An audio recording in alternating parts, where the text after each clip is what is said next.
All right. Am I coming in clear? All right. Welcome everyone to our webinar on securing critical infrastructure and data in the post-quantum era. I'm Paul Williams, Vice President of Solutions at Cognac Government Services. And today we're going to be talking about post-quantum computing cryptography. At KGS, we protect critical government systems, build secure cloud infrastructures, and partner with industry leaders to stay ahead of emerging threats. Quantum computing represents both an incredible opportunity as well as an urgent security challenge with cryptography. Our goal today is to give you some practical insights into how to prepare your organization for a post-quantum world. Just a couple of things on housekeeping.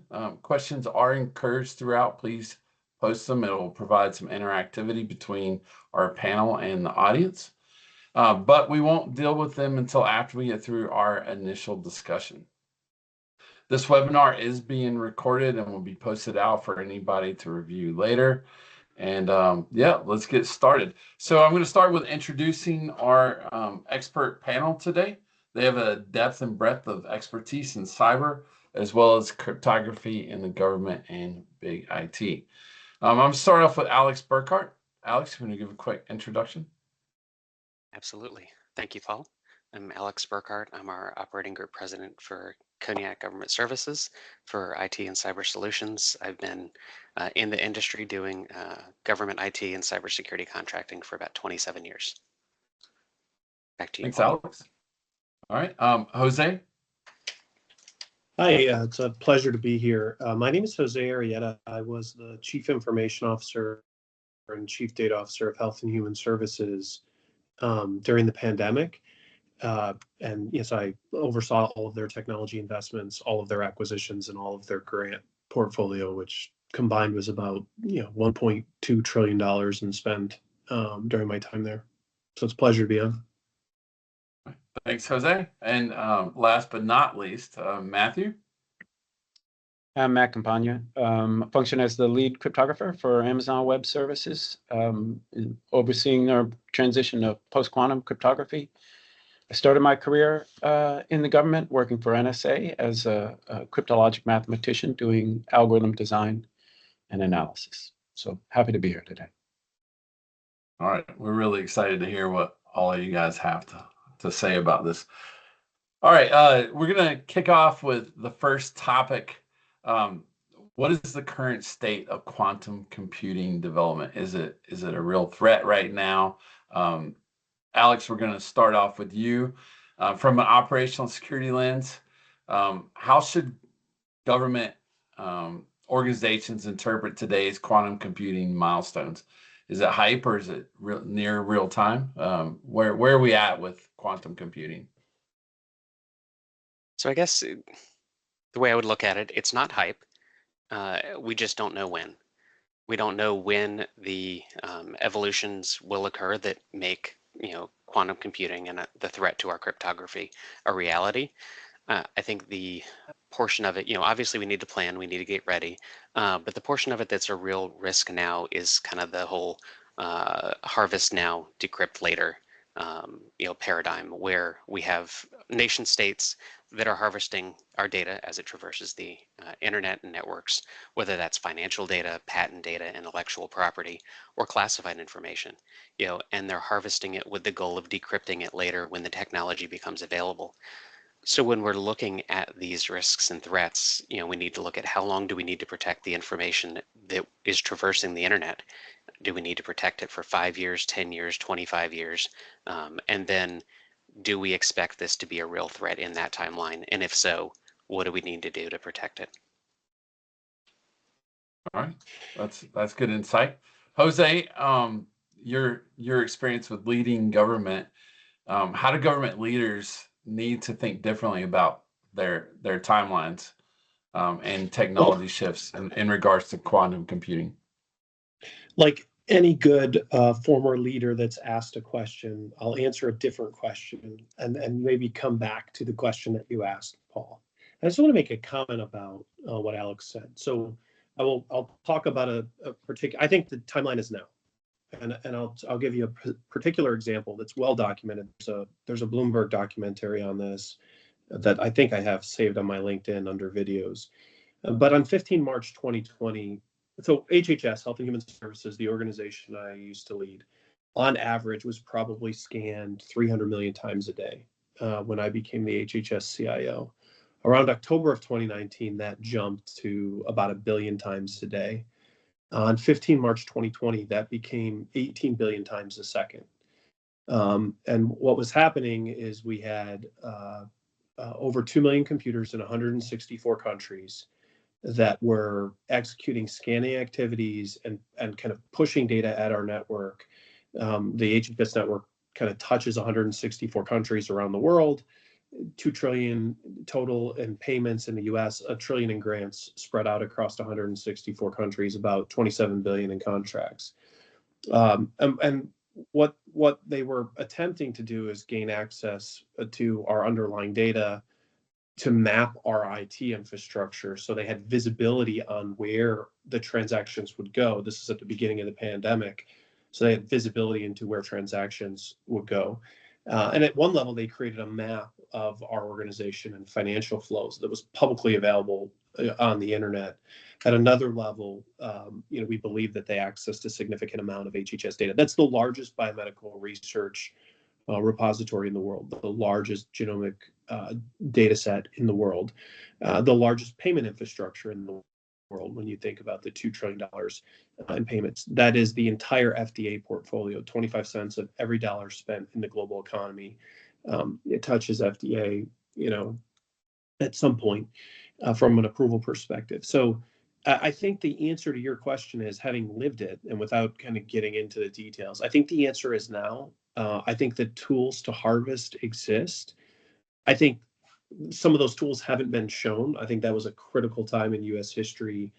I think what they were looking for was the vaccination from a COVID perspective. They had focused a lot of their activity on Tony Fauci's organization, and that the threat of COVID in China or Iran or Russia, one of our nation state adversaries that had those capabilities, had them demonstrate the underlying capability they had. So to Alex's point, I think that the opportunity, the capability to harvest exists. The need to protect is now.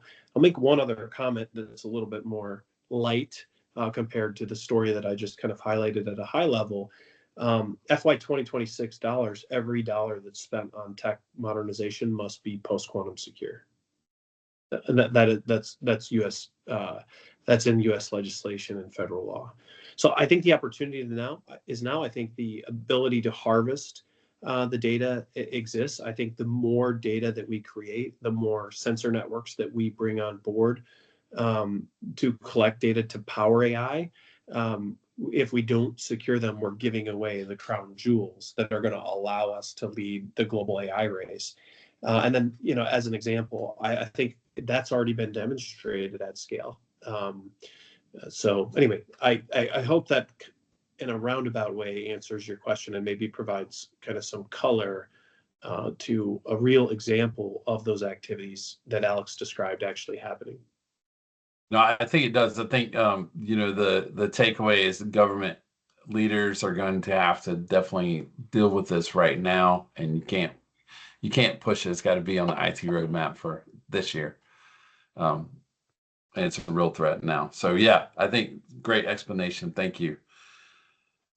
Matthew, what are some of the realistic technical milestones that will signal when quantum computers are capable of breaking the current cryptography?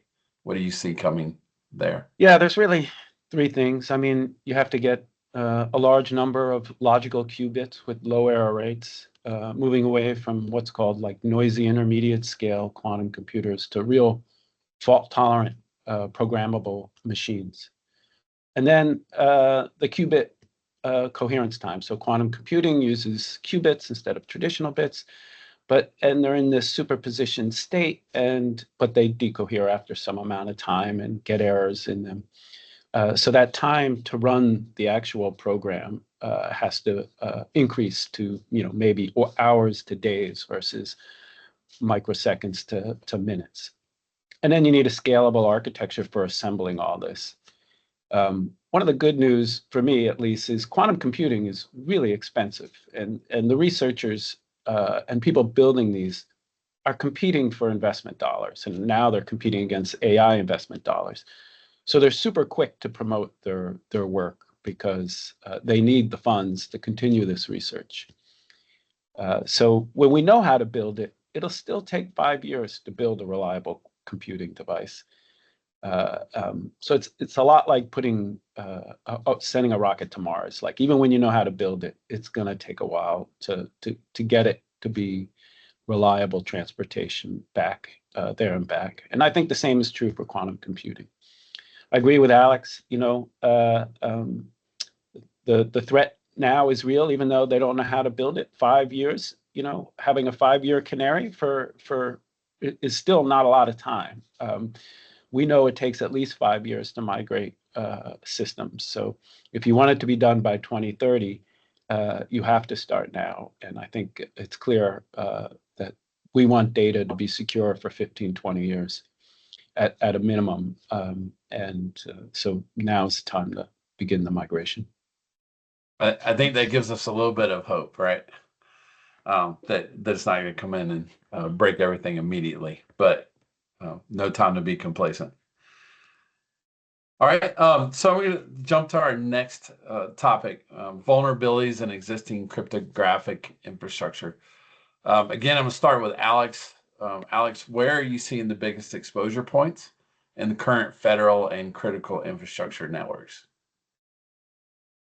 I think those risks, you know, kind of first come in that whole harvest now, decrypt later concern that we talked about. But I think it's also, you know, vulnerabilities in, you know, digital signatures and authentication systems. We rely so much on cryptography now to provide us assurances that things are signed by who they say they're signed by, that we are talking to the e-commerce and website, you know, that we think we're talking to, that we're connecting to the VPN system that we believe we're connecting to. And when we look at PKI, you know, encryption and those vulnerabilities, there's, you know, the opportunity to disrupt that trust, you know, with quantum computing. So you look at, you know, it kind of gives a new meaning to the supply chain risk, compromise risks that we've seen already, you know, when we can have updates that are signed with legitimate keys, but those keys are compromised, or, you know, we're doing business e-commerce on a website and we have a HTTPS connection and we check for all the things that we're supposed to check for, you know, but the, you know, PKI encryption is compromised and we're not actually where we think we are. So I think, you know, one of the biggest vulnerabilities and risk is, you know, erosion of trust because we don't necessarily know that we are, you know, using valid keys anymore. So that's, you know, those risks and vulnerabilities are why we need to start looking at it now. Okay, thank you. Jose, what legacy systems or policy decisions make government especially vulnerable here? Yeah, I think it's interesting. You know, I think that when it's fascinating. Well, let's just start on a couple points that Alex made. I think digital signatures, key exchange, bulk encryption, hashing, and storage are where kind of the investment needs to be made in quantum security and post-quantum security and algorithms that can actually secure those aspects from a technology perspective. I think that from an investment perspective or a governance challenge, the biggest issue that you have when you look at government is right now the operational function of a government agency and the cyber, maybe not in every agency, but and the cybersecurity function are separated. And so, you know, you have agencies that they fund programs, they build interconnectivity for data flows to enable those programs, and they invest in analytical tools. But really, in kind of this AI-enabled world, you're going to have agencies that identify sources of data, create a pipe to actually move the data, create repositories where the data can be accessed so that they can build modern AI capabilities. And that investment from a bulk storage perspective to digital signatures and key exchanges needs to be post-quantum secured. And so from a policy perspective, Governments still invest at the program level, but as they try to become a data steward to enable AI, they need to invest in an agency to make it to create a data plane that goes across programs, and they need to make investments in those tools. And so, from a policy perspective, I think the CIOs of cabinet level agencies need to figure out, how do we move our organization in that direction versus the current model. And I think it's a massive lift, Paul. I just got to be honest with you, because, and we all know this, all of us in government, government funds based on programs. So I think it's a massive, that's a very tough cultural change to set up. Now, not that you can not post-quantum secure programs in that way, but your risk exposure is much broader, because the individuals that you have to touch in order to create that security become much more. And then you have kind of risks associated with programs that maybe haven't been secured. So I don't know if that kind of frames where I think the challenge exists. The way the government funds, invests, and executes acquisition doesn't align with a model of being a data plane or a data steward to enable AI. And that makes it very hard, I think, to make targeted investments in post-quantum security tools. And I think the investments need to be in bulk storage, digital signatures, key exchanges, and hashing as an example. So that's kind of where I see the risk, and where the policy changes have to occur rapidly to drive the investment to move the industry forward. So I've got a quick follow-up on what you said. I think one of the biggest challenges that I run into with some of our clients is that these kind of policies come out, but a lot of times they don't come with funding. So how do smaller agencies that don't have large funding deal with these challenges like that? I think that'll be one of the biggest hurdles for government. Yeah, no, it's a great point, and Alex will smile a little bit, because he doesn't smile, but he'll smile a little bit when I make this comment. Alex and I have been blessed to kind of work on a project together where we're seeing that play out.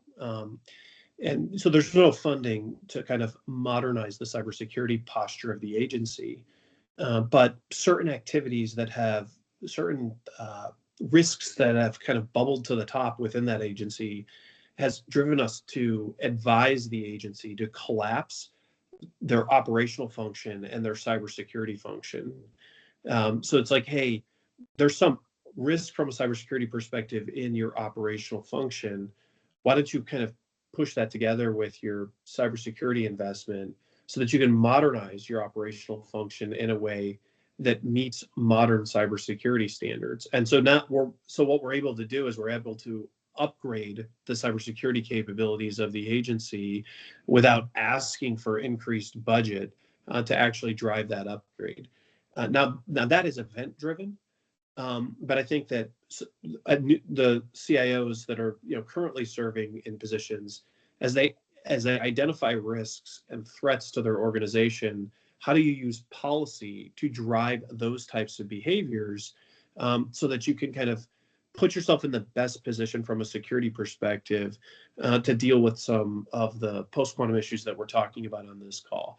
Not an easy fight, but it's a way to approach a problem without asking for a massive amount of additional funding within the existing constraints that you have. And right now, let's just be honest, it's a very tough budget environment for a number of agencies.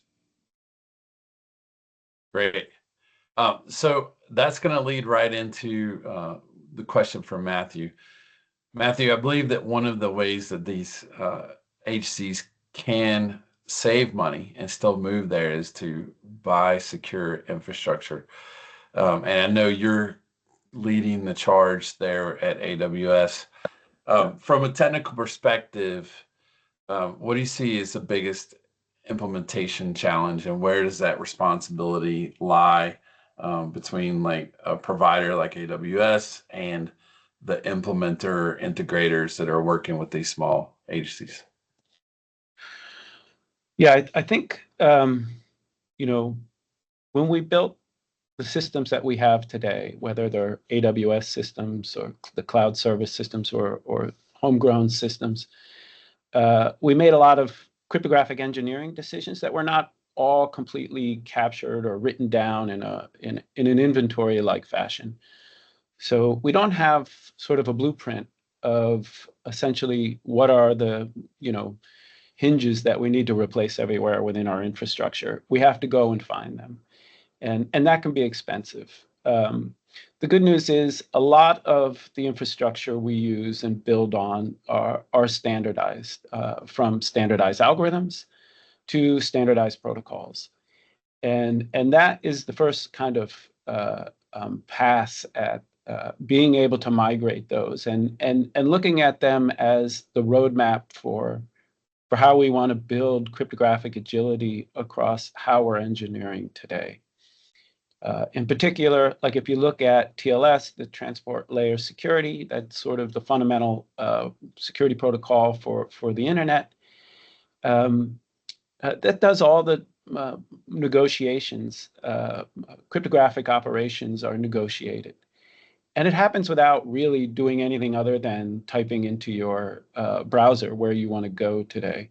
And I think that should be the hallmark of what migration looks like, if possible, is you download and install or you redeploy your code from your continuous deployment pipeline, and it's there for you. But that's not how we did software development. Today, there are thousands of places, hundreds of thousands of applications that call directly into a cryptographic library selecting algorithms. And that's expensive to go in and fix. So in this process of migrating, I think the biggest sort of work that we can do is build that better agility into how we're developing applications that use cryptography. What are some of those specific? Is there like a specific guidance on something you would tell a software developer to use instead of the specific cryptography? Yeah. So at AWS, I'm on what's called the cryptographic services team. We vend cryptographic solutions both commercially, like our key management service or our private CA. And we also supply that protocol stack that gets deployed across all of our services. So when we update our protocol stack, our cryptographic library, that TLS stack, and a service team like CloudFront deploys that, they automatically get PQ security. So all of our customers who are using CloudFront, which is a TLS-based content delivery system, they got migrated to PQ post-quantum TLS without having to do anything. They didn't even need to redeploy. And that's something that you can get in cloud services that's hard to do on your own. And it's something you should be asking your provider, whose equipment you are buying. What is their roadmap to make this essentially a very small lift for you as the owner operator of your applications? Yep, I think that's really great advice. Just a quick time check. We've got time for one more topic now. I'm just going to jump right into early adopter case studies and lessons learned. Alex, I know that you've done some of this type of work for government agencies, for Cogniac Government Services. You want to talk about some of your lessons that you've learned in supporting agencies? Yeah, absolutely. I think, one of the lessons learned is it's a complex issue. I really appreciate AWS and our partners, putting those platforms in place and doing the large scale upgrades, because I think utilizing those is going to be, very important for making the migration. But I think, also a large part of it is we don't know what we don't know, and we need to, do the hard work of, building that inventory and figuring out what we have in our environment and what needs to move that we can't necessarily rely on our big, the large partners to do for us. I think, in terms of lessons learned, looking back at things like Log4j, which was a famous vulnerability exploit for a logging engine.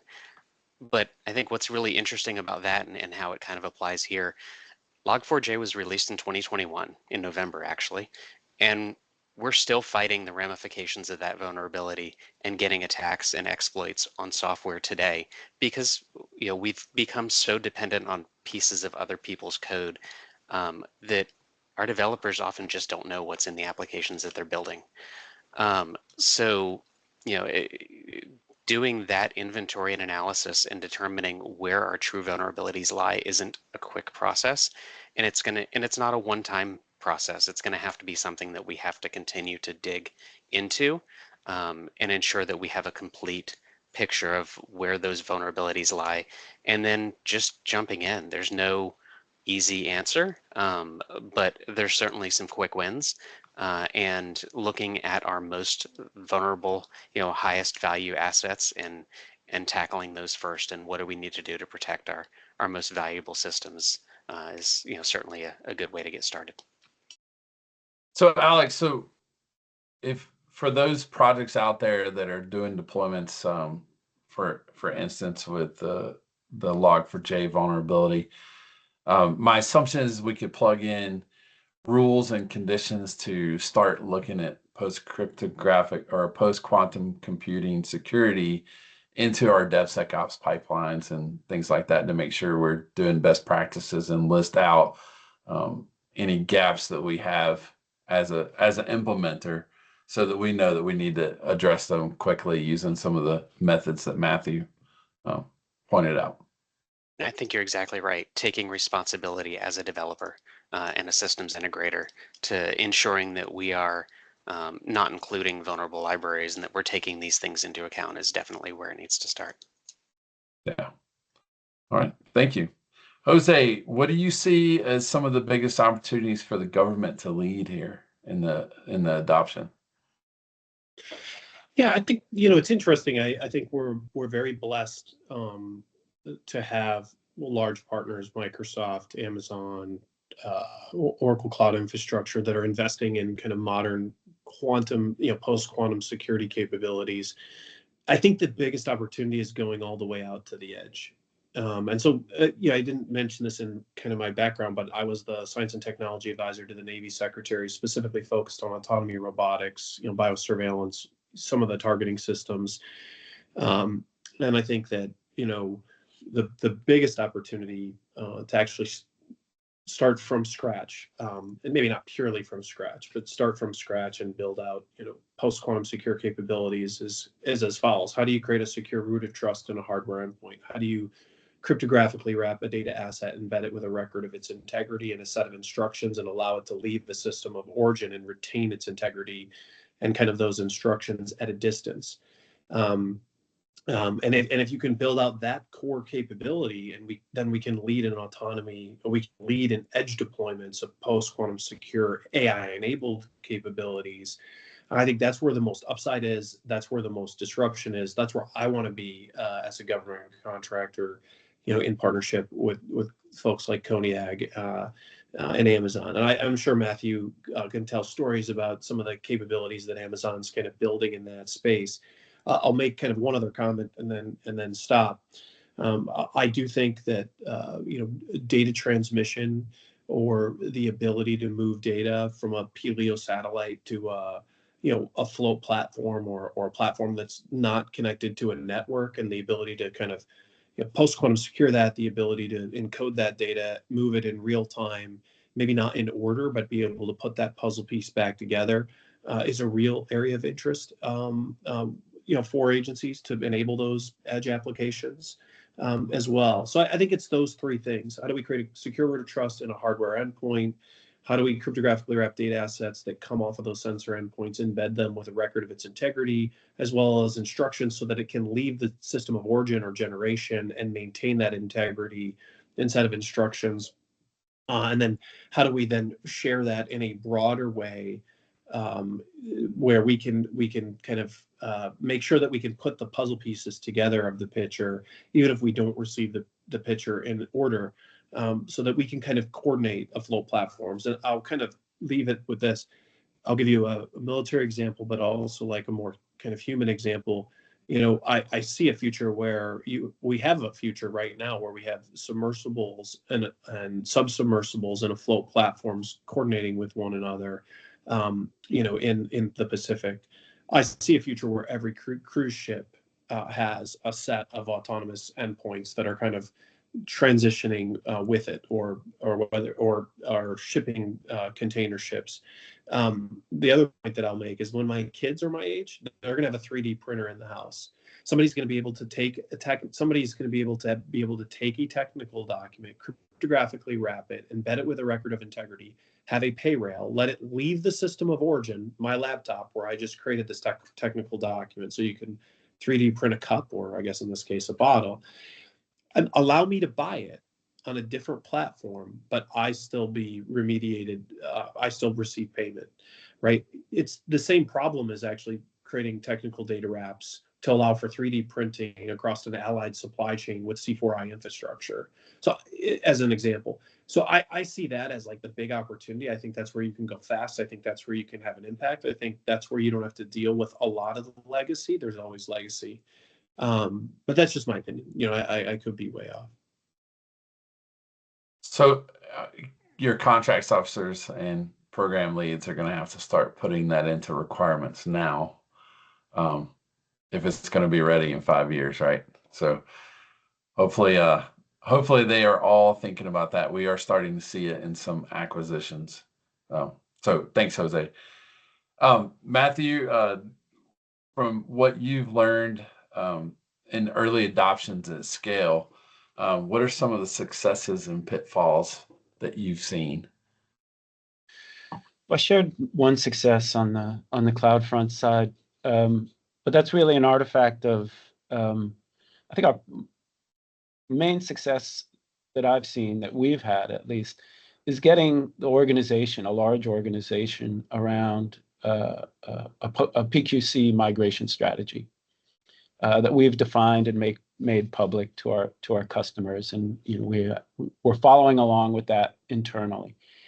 And it kind of echoes what Alex had said about it being looking at your highest risk use cases and migrating them first, which I think is slightly different than what you hear from Jose on, like, how things get funded through the government through these programs, and they look at it as procurement meeting the requirements, and while that makes sense for how they procure services and goods, it's probably not the way things are going to migrate. And I think as long as they all migrate in the time frame that satisfy, like, the big acquisition programs require, which is, say, 2030 or 2035, depending if you're national security system or other government systems, I think everything's set up for success.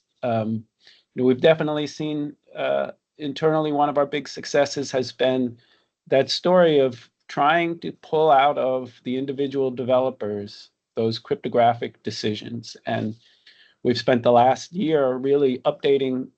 AWS has grown over 19, 20 years, has different sort of technologies of pipelines for TLS, and merging them onto a standard managed deployment that's coming out of the cryptographic services team, so that all they need to do is redeploy, and they'll all get it, these new post-quantum. And that's been a big success for us internally. And I think in other places where you're building that agility into your system and lowering that developer cost or service operator cost to get what they need. Things that didn't go well is, we've had to deploy hardware over the last 4 or 5 years without having these new post-quantum algorithms. But there was an older stateful hash-based signature algorithm. But stateful hash-based signature algorithms, or stateful anything in the cloud, is very difficult. And the stateful hash-based signature algorithm just doesn't work for cloud services. Services go up and down, and it's impossible to manage the state in a reliable way for that particular algorithm. So that meant we had hardware developing teams have to manage their own roots of trust. So they have to build safe rooms, buy HSMs, and manage all that themselves. And we know that that's expensive. That's why we have the managed cryptographic services. When you have 10, 20 teams trying to all do the same thing with safes and HSMs, some of those are going to go to rot. And when we need them to be operational, they'll be clunky because somebody's got to go into an office, open up a safe, get the HSMs out, and perform the ceremony. So we're hoping to limit that to a one-time transition where we go from classical to these stateful hash-based signatures for firmware and things of that nature. The other pitfall that hasn't happened yet, but I know it's coming, is turning off the class. It's one thing to deploy PQ crypto, and it's another thing to turn off these older algorithms. And when we start trying to turn them off, things are going to break. So there's that is going to happen, and that worries me because not everybody builds systems where you can roll back the version as quickly as you can roll out the new one, and things are going to break when we turn things off. Yeah, absolutely. We've seen that a bunch of times. That was a really great explanation. Thank you. We have one question from the audience that I would like to ask, and I'll just pose it to the panel team. If I had a large data lake with sensitive information similar to what you outlined, Jose, could somebody give us like the top 5 things that you would do to prepare that data lake implementation, say on AWS, to be secure? I'd love to answer that question. I mean, because we get this lot, and you hear about like what algorithms are most vulnerable, and almost everything, almost all data stored at rest is encrypted with a symmetric key algorithm. It's certainly true of everything stored in AWS encrypted to our key management service. It's all encrypted with AES 256. That algorithm is not vulnerable to what we think of when we talk about a large-scale quantum computer. There is an algorithm called Grover's algorithm. You hear that it reduces the security, but not really. I mean, not in any. When we talk about a large-scale quantum computer, we are not talking about something of the scale that you could run Grover's algorithm and make any real advantage on even AES 128. So that data is there now, and it's stored, and it's encrypted with AES 256. It may have been transferred, or that key may have been established using a classical public key algorithm. But there's nothing you can do about that fact. Like re-encrypting it all is not going to help you. Either that key was observed in the negotiation and has been recorded, or it wasn't. So if it was, re-encrypting isn't really going to get you anything. They've got your data. You assume they have the data. You assume they have the transport. They either got it or they didn't get it. So that's my 2 cents on like this notion of re-encrypting everything, because it's a common question. Both, is AES vulnerable? I think the industry has landed on no, it's not truly vulnerable. Maybe there's theoretical vulnerability, but it's not realistic. And 2, what's the value in re-encrypting? And I think it's very little, especially if you have a large data lake. That's good to know. What are some of the other things that you would do to, would the other layers of security help in this situation? Or is it the fact that they already have everything that makes the vulnerability? Well, a lot of, redundancy. There's a lot of requirements for dual layer encryption. We certainly do that and offer that in S3. I don't have off the top of my head how widely used it is. And the idea of like a dual layer security is, you don't have a single error or defect that's going to circumvent your security. And that does lead to like why people are using hybrid key establishment. Like, why has this been the migration path we've chosen? And primarily we started on that so we could test these new algorithms in production. So we've launched, like in 2016, we were launching the PQ candidates on production servers in a hybrid. So it was a safety reason that you have not technically cryptographic security, but safety, I think. So having that redundancy is a good protection. Whether we'll move off of hybrid, certainly the government is preferring non-hybrid forms, but they also have, in national security systems, dual dual layers. So I don't know. I'll leave it to Alex and Jose to comment further. Any further comments from Alex, Jose? Yeah, I would just say, first of all, if you have that challenge, I would get Matthew's email and I would send him a note and make sure you set up a 30-minute conversation. I was texting myself notes as he was talking. The other comment that I would make is that outside of re-encrypted, like if it is a large data lake that is you're going to be sharing data from, how can you secure the pathways by which you're sharing data? So what has happened, right? Like if it's been harvested, it's been harvested. You cannot kind of deal with that without kind of understanding the environment. Maybe I'll just kind of make up an example. So if it's a data set maybe out of NIH, which will inform clinical decisions, and let's say it's shared with hospitals. And by the way, I don't even know, like I'm not pointing to anything in particular in this example.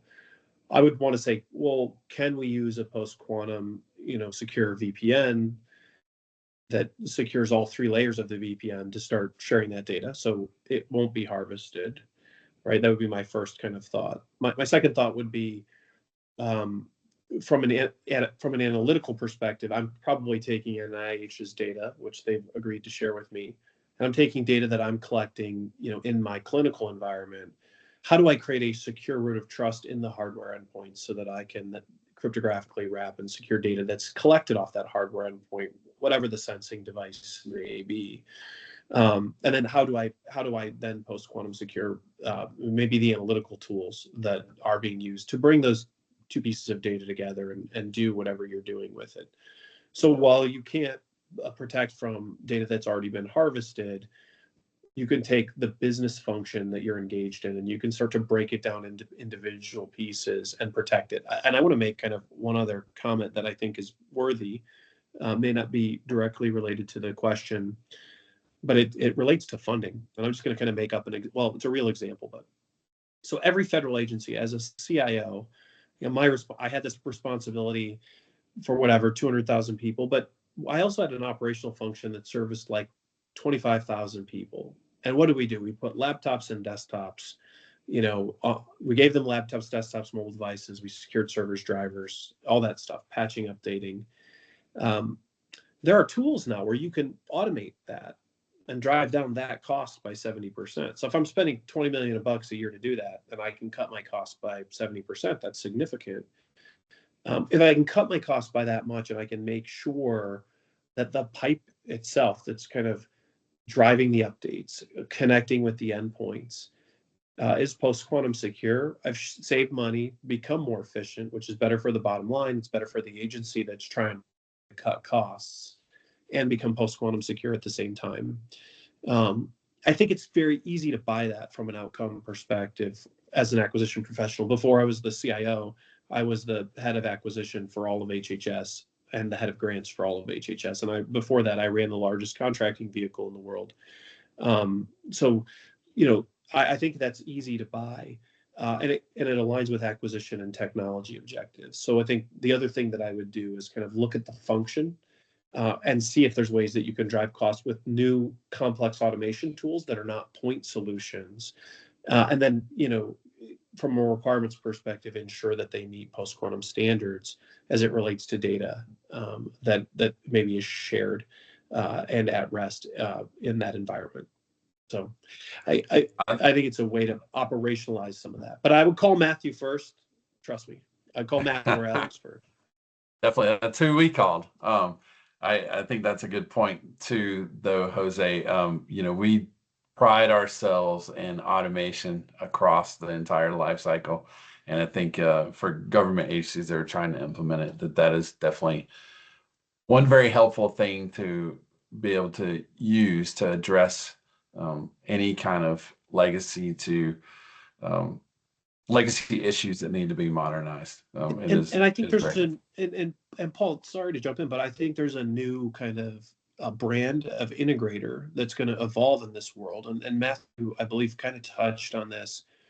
Um, the services work that Cognac does, Imagineer does. I'm a strategic partner with Cognac, and I've really enjoyed that relationship. The services work allows us to see the problems. If we're curious about some of the complex automation solutions and the post-quantum, security solutions that may exist in the market, we can make investments in configuring them so that they can deliver outcomes for clients. And you maybe make investments in multiple capabilities in one space. But the idea is that the clients have multiple options. It solves the problems both commercially and in the federal space. And I think that there's a new brand of integrator that's going to evolve in this new market, because that's the only way you can deal with that complexity. Your government's not going to be able to just identify and buy a solution. By the time they do, that solution is probably outdated. So I think the services market is ripe for that type of thinking. Yep, I agree. Okay, so we are at time. So I want to thank everyone for joining us, and I especially want to thank Matthew, Jose, and Alex for supporting the panel. If you guys are experiencing difficulties with post-quantum cryptography and securing your infrastructure, please reach out to us. It's obvious we've got a good group of experts to help you solve your problem. We'll see you on the next one, and thanks everyone for joining.